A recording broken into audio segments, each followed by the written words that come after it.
Hello मित्रों, जय गुरुदेव once again. આપણે મળી રહ્યા છીએ ધોરણ 11 કોમર્સ। તમે ભણી રહ્યા છો એકાઉન્ટ 9 ચેપ્ટર બોલે તો કાચું સરવૈયું ટ્રાયલ બેલેન્સ શીટ। કાચું સરવૈયું કેવી રીતે બને?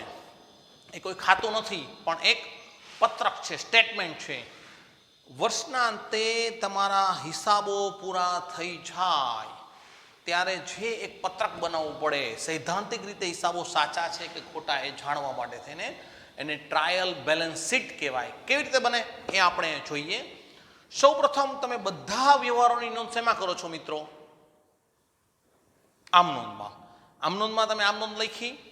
આમનોંધ નામના ચોપડામાં તમે શું લખ્યું? આમનોંધ લખી।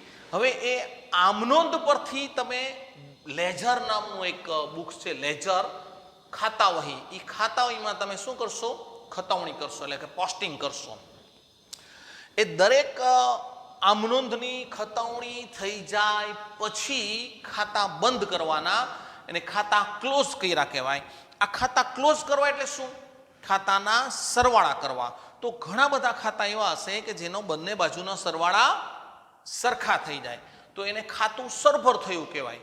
પરંતુ અમુક ખાતા એવા હશે, કાચા ખાતા અને પાકા ખાતા, વ્યક્તિ ખાતા સિવાયના આવા ખાતા હશે, એને ડિફરન્સ આવશે। એ ખાતાનો ડિફરન્સ એટલે શું? એકાદી બાજુનો સરવાળો વધુ આવશે અને તફાવતની રકમ નીકળશે। આ જે તફાવતની રકમ નીકળે એને શું કહેવાય? આ વખતે તમને પ્રશ્ન પૂછ્યો તો એને શું કહેવાય? એને બાકી કહેવાય। આ બાકી પરથી એક પત્રક બને, એ પત્રકને કહેવાય કાચું સરવૈયું। મિત્રો ફરીવાર સમજાવું છું, બોર્ડ ઉપર ધ્યાન, શાંતિથી।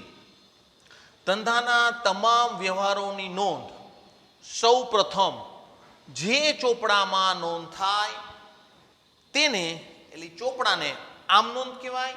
એની અંદર જે તમે નોંધ આપો એને પણ આમ નોંધ કહેવાય। મોનોપોલી। આમ નોંધ પરથી લેજર નામનો એક બીજો ચોપડો છે, એને ગુજરાતીમાં ખાતા વહી કહેવાય। આ ખાતા વહી નામના ચોપડામાં જે નોંધ આપો, અસર આપો એને ખતવણી ઇંગ્લિશ છે, પોસ્ટિંગ કહેવાય।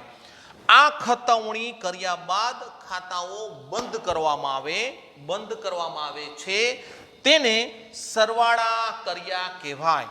બંને બાજુ સરવાળા કરવાથી જે તફાવતની રકમ મળે તેને બાકી કહેવાય। બાકી એટલે ડિફરન્સ કહેવાય। આ બાકી પરથી જે પત્રક બને તેને ટ્રાયલ બેલેન્સ શીટ, ટીબી બોલે તો કાચું સરવૈયું કહેવાય। મિત્રો આ કાચા સરવૈયામાં ઉધાર બાકી અને જમા બાકી મૂકવાની હોય। ઉધાર બાકી ઉધાર ખાનામાં અને જમા બાકી જમા ખાનામાં। તો ક્વેશ્ચન થાય કે સાહેબ એ ઉધાર બાકી કેવી રીતે અને જમા બાકી કેવી રીતે? તો શાંતિથી સમજો, બહુ ઇમ્પોર્ટન્ટ છે। જે ખાતાનો સરવાળો ઉધાર બાજુ વધુ આવે તો એ તફાવતની રકમ ઉધાર બાકી। જે ખાતાનો સરવાળો જમા બાજુ આવે અને જે તફાવત આવે તો એ ખાતાની તફાવતની રકમને જમા બાકી કહેવાય।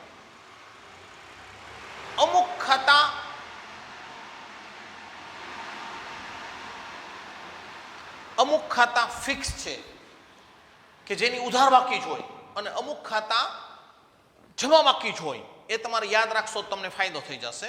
જો કે ખાતાનો સરવાળો કરો તો તમને ખબર પડી જાય, પણ ખાતાનો સરવાળો કરવાનો ન આવે અને તમને સીધું ટ્રાયલ બેલેન્સ શીટ પૂછે તો નીચેના ખાતાઓની બાકી આપેલ છે તેના પરથી કાચું સરવૈયું બનાવો તો તમને ખબર હોવી જોઈએ કે કયા ખાતાની બાકી ઉધાર અને કયા ખાતાની બાકી જમા, એ તમને ખબર હોય તો તમારું કાચું સરવૈયું સાચું પડે।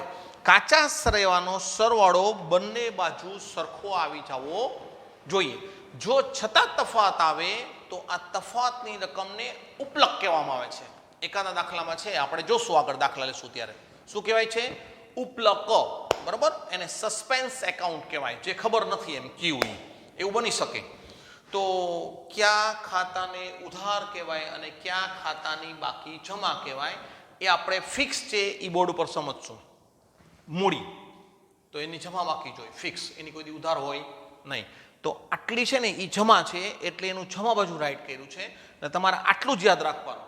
તો સાહેબ આ નહીં યાદ રાખવાનું? ના, નહીં. આ જમા યાદ રાખો ને તો બાકી બધું ઉધાર. બરાબર? તો આપણે થોડીક જમા બાકી જે ફિક્સ છે એની ચર્ચા કરી. તો મૂડીની બાકી કેવી હોય? જમા. માલિક જે ધંધામાં રકમ લાવે તેને મૂડી કહેવાય, એટલે એની બાકી કેવી હોય? જમા છે, એને જમા બોલતા હોય. પછી અનામત એટલે રિઝર્વ, તમે જે કંઈ અલગ રકમ રાખી હોય નફાની, એ અનામતની બાકી પણ કેવી કહેવાય? જમા. મૂડી અનામત, સામાન્ય અનામત. હા, આ પત્રક છે, આ ખાતું નથી. આપણા ખાતાઓની બાકી આની અંદર મૂકવાની અને બે બાજુ સરળો કેવો આવી જવો જોઈએ? સરખો. એટલે આના પરથી વાર્ષિક હિસાબ બને. વાર્ષિક હિસાબ એટલે ફાઇનલ એકાઉન્ટ. આ લેક્ચર ફરજિયાત તમારે 5 વખત સાંભળવાનો છે, તો જ તમને કાચું સળિયું આવડશે. ઘાલખાત પરત, જે માંડી વાળેલી રકમ હોય પાછી આવે તો એને ઘાલખાત પરત કહેવાય, એની બાકી જમા હોય. લીધેલી લોન, આપણે કોકની પાસેથી ઉછીના લીધા હોય. ધીરેલી નહીં, લોન બે પ્રકારની. ધીરેલી આપણે કોકને આપેલી અને કોકની પાસેથી લીધેલી. તો લીધેલી લોન જમા હોય, ધીરેલી લોન ઉધાર. આ બધાનું ઓપોઝિટ છે ને, વિરોધી. આ બધાનું ઊંધું, એ બધું ઉધાર બાકી. એટલે આ યાદ રાખો એટલે ઓટોમેટિક ખબર પડી જાય. આપણે કોકને પૂછી, આપણે નાના બાળકને ખબર ન હોય કે જમણો હાથ કયો ડાબો હાથ કયો, તો આપણે એને કે આ જમણો હાથ, પછી એને ડાબો હાથ કહેવાની જરૂર નથી, તો ઓટોમેટિક આ શું થયો? ડાબો હાથ. એમ આ હું તમને જમા બાકી કહી દઉં તો બાકી બધી કેવી થઈ ગઈ? ઉધાર બાકી. બરાબર મિત્રો? ખરીદ ખાતે હંમેશા ઉધાર કરી, ખરીદ પરત ખાતે શું કરી? જમા. તો ખરીદ પરત જમા. મૂડી, અનામત, ખરીદ પરત, આ બધું શું કહેવાય? જમા કહેવાય. પછી કાંઈ પણ લાભ થયો હોય આપણને, મળેલ વ્યાજ, મળેલ કમિશન, મળેલ દલાલી, મળેલ ભાડું, ઘાલખાત પરત, ડિવિડન્ડ, મળેલ રોકાણનું વ્યાજ, મળેલ વટાવ, તો આ બધું મળેલ હોય ને, બધું મળેલ વ્યાજ, ડિવિડન્ડ, લાભ, ઉપજ, આ બધું જમા બાકી. બેંક ઓવરડ્રાફ્ટ, બેંક સિલક ઉધાર બાકી છે. બેંક ઓવરડ્રાફ્ટ જમા બાકી છે. આપણી પાસે બેંક માંગે જે રકમ હોય એના કરતાં વધારાની રકમ આપણે બેંકમાંથી ખેંચી તો એને બેંક ઓવરડ્રાફ્ટ કહેવાય. તો બેંક ઓવરડ્રાફ્ટ એ જમા બાકી છે. ચૂકવવાના બાકી ખર્ચા, ખાલી ખર્ચા કીધું હોય તો ઉધાર બાકી, પણ ચૂકવવાના બાકી હોય તો જમા બાકી. આપણું દેવું કહેવાય. આપણી જે કાંઈ રિસ્પોન્સિબિલિટી છે, રિસ્પોન્સિબિલિટી એટલે જવાબદારી, તો આ જવાબદારી જમા બાકી આવે, ધ્યાન રાખવાનું. લેણદારો, દેવી હુંડી. લેણદારો એટલે આપણી પાસે માંગે, જે લોકો આપણે જેની પાસે ઉધાર ખરીદી કરી એ આપણી પાસે માંગે ને, તો એ બધાને લેણદારો કહેવાય. ક્રેડિટર્સ, જેના આપણી પાસે ક્રેડિટ છે, ક્રેડિટ એટલે જમા. તો દેવાદારો ઊંધું, દેવાદારો આમાં આવે, લેણદારો આમાં આવે. બરાબર? ચૂકવવાના બાકી ખર્ચા, દેવી હુંડી, આ બધી જમા બાકી કહેવાય.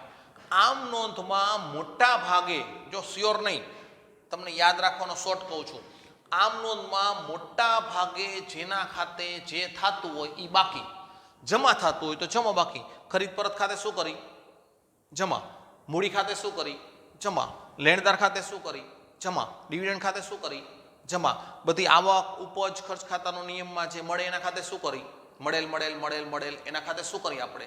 જમા. ઘાલખાત પરત ખાતે શું કરી? જમા.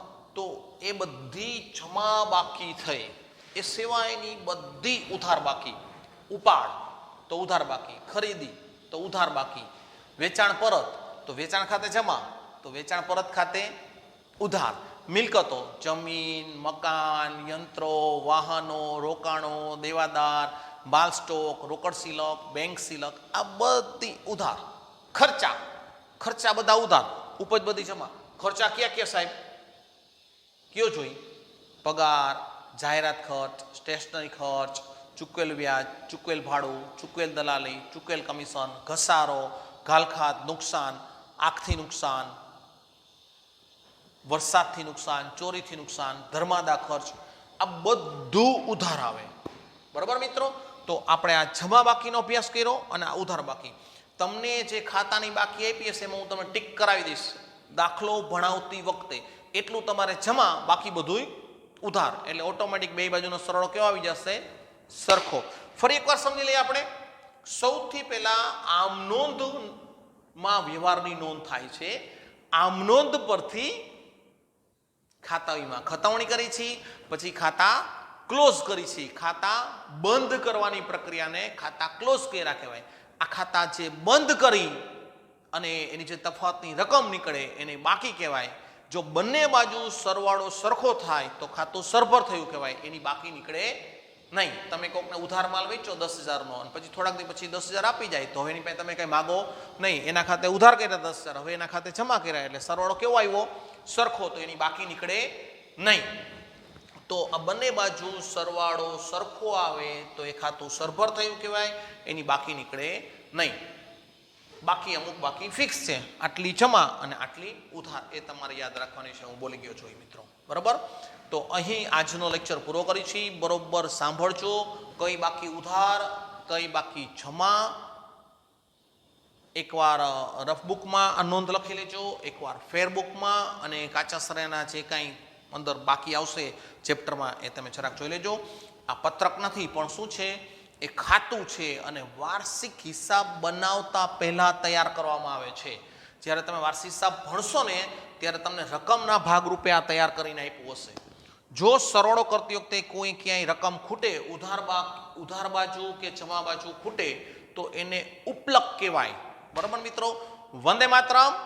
જય ગુરુદેવ.